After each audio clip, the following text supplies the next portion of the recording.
Very good afternoon, my dear students. Welcome back to history class. We'll continue with the revolt of 1857. In the previous class, we have discussed about the nature of the revolt, causes which led to the revolt of 1857, that is military causes, economic causes, social and religious causes, as well as political causes, and most importantly, the immediate cause which led to the revolt we have discussed. In this lesson today, in our concept, we will discuss about the spread of the revolt as well as who led the revolt from different parts of India and how did the British suppress the revolt, and what were the causes for the failure of the revolt and as well as effects of the revolt. Of course, according to the reduced syllabus, you need not to focus much more on the spread of the revolt as well as who led and suppress of the revolt. You need not to focus much more, just you can have a glance which will be useful for you further in the future to attend any competitive exams. But here, as according to ICSE board reduced syllabus, just you will have to learn what were the causes for the failure of the revolt as well as effects or consequences of the revolt. You will have to focus. But spread, how did it spread? Who led the revolt as well as how did the British suppress the revolt? Just you can have a glance. Just we can have a glance on main centers of the revolt and the leaders of the revolt. Firstly, we will discuss how did it spread in the different parts of India. As we have discussed that immediate cause was the introduction of Enfield rifles, which were greased with cow fat and pig fat, which hurted the sentiments of our Indians, like some communities of Indians. So that as a result, Mangal Pandey of the 34th Infantry at Barakpur called upon his fellow sepoys to revolt against the use of new cartridges. He was arrested and also hanged on 8th April 1857.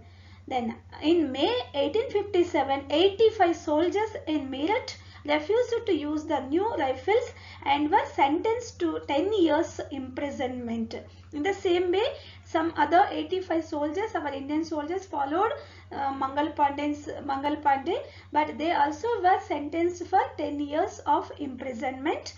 The next day, all Indian sepoys at Meerut mutinied and soon they liberated their colleagues from prison.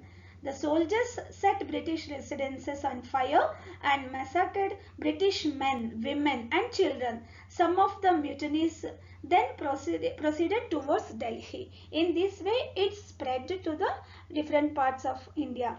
Now, who led from different parts of India this revolt? Who were the leaders who led the movement? We will see. Just to have a glance. From Jhansi, Rani Lakshmi Bai. From Kanpur, Nana Sahib, supported by Tantia Top and Azmullah. From Arah, which is in Bihar, Kunwar Singh led the movement. From Delhi, Bahadur Shah Zafar. Next, from Lucknow, Begum Hazrat Mahal led the movement. Of course, next, though it had been spread to different parts, but unfortunately it had got suppressed by the British.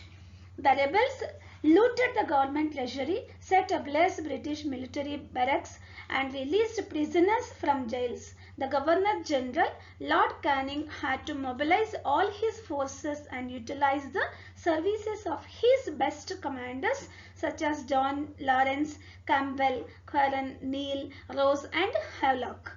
The revolt lasted for about 1 year before it was completely suppressed by the British.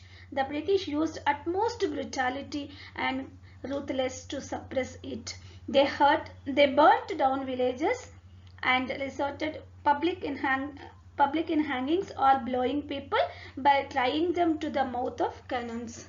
In this way, the revolt of 1857 had got suppressed by the British. As I have mentioned, unfortunately, the revolt of 1857 had been suppressed by the British and it has got failed. What were the causes for the failure of this revolt? Let us discuss. Here are 6 causes are mentioned. You can write in your classwork whichever you feel easier. Any 4 causes you can mention in your classwork. The revolt failed to spread over the whole country and was limited only to the northern and central part of India. Very important cause, which was failure of the revolt was, it was only limited in the northern part of India as well as central parts of India. It did not spread to the entire India. The other regions remained completely unaffected by it. Next cause, most of the leaders of the revolt could not match the dynamics and able leadership of the British. Our leaders, for example, if you take Nana Sahib or Jhansi or Lakshmi Bai, Kunwar Singh, like this, our Bahadur Shah Zafar, these most of the leaders who led the revolt, they could not match the dynamics and able leadership of the British. For example, the leaders were motivated by their personal gains rather than love for their country. Only if you take Kunwar Singh, he had Nana Sahib. If you have taken the reason, what was the cause he led the movement? Because he had been deprived from the pension. So, with their own personal reasons, they had led the movement, not for the sake of whole country. That means there was no unity. So in this way, many of them lacked foresight and determination. There was no determination, there was no foresight, as well as there was no unity amongst the leaders who led our this revolt amongst our Indian leaders. Next, third cause, the rebels had no centralized planning or coordinated plans. They failed to capitalize on their gains. Next cause, the Indians fought with their outdated weapons against the sophisticated British weapons. Next cause, many sections of the Indian population were very friendly with the British, such as the ruling chiefs of Patiala, Sindhyas, Nizams of Hyderabad, Holkars, Rajput princes, Zamindars, money lenders and merchants. They did not participate. They did not take part in the revolt. They were loyal or trustful or friendly with the British. They stayed away from the revolt. That was also one of the cause which led to the failure of the revolt.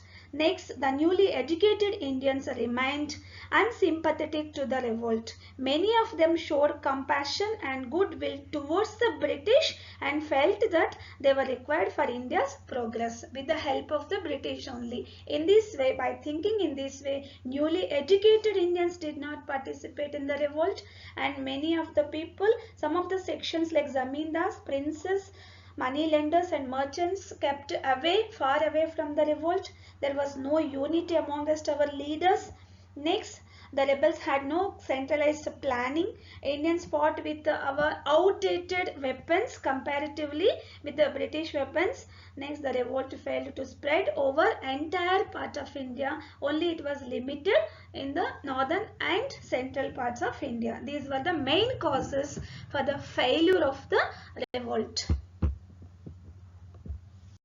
What were the effects or consequences of the revolt? Of course, as we have discussed, though it has been suppressed by the British, but it has showed some effects on our national movement to get independence. Just let us discuss what were the effects of the revolt.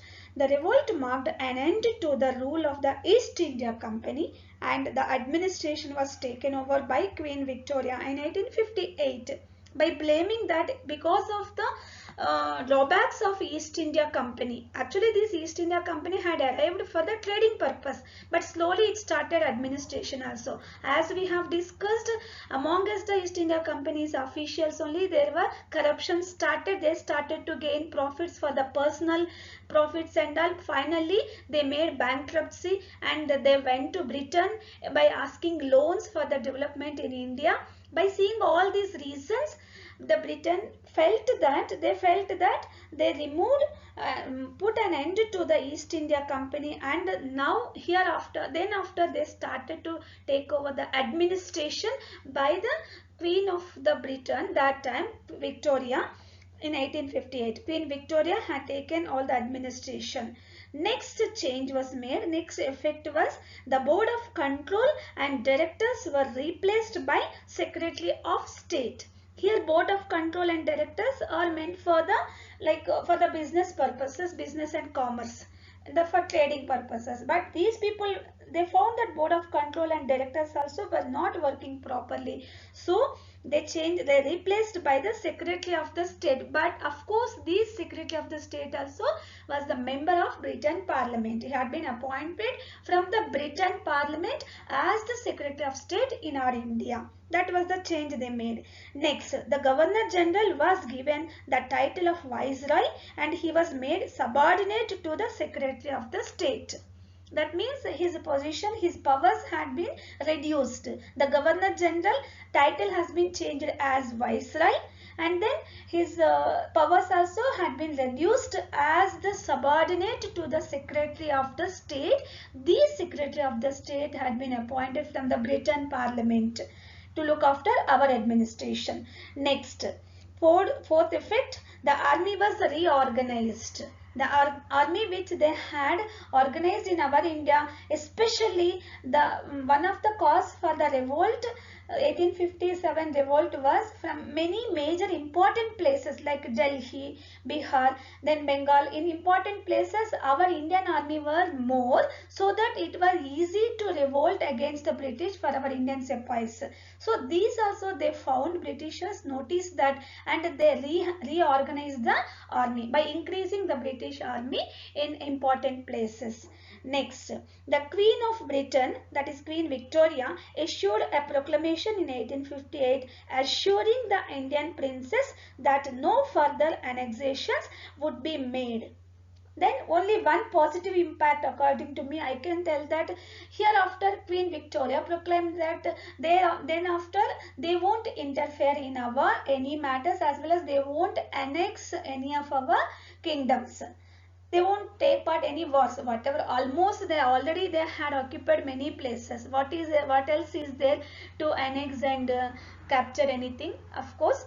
Anyhow, hereafter they won't take any further annexations would be made, as well as moreover the crown promised that not to interfere in the social and religious practices of our Indians. Next, a general pardon was granted. Pardon means excuse was given to the rebels except those who were guilty of killing British subjects. The revolt proved to be a major source of inspiration and raised patriotic sentiments among the people. So last one you can see, it proved a major source of inspiration. Though it had got suppressed, but our Indians started to think about it, raised the patriotic sentiments among us, our Indians, and later on they continued the different movements until we get independence from the British. These are the effects or consequences of the revolt. Very importantly, my dear students, I would like to tell you that in 10th standard, the first lesson starts from the revolt of 1857. The same concept, same points which have been which has been elaborated and explained more, so that if you learn here itself confidently, so in 10th standard it will be easy for you to attend the board exam. All the best.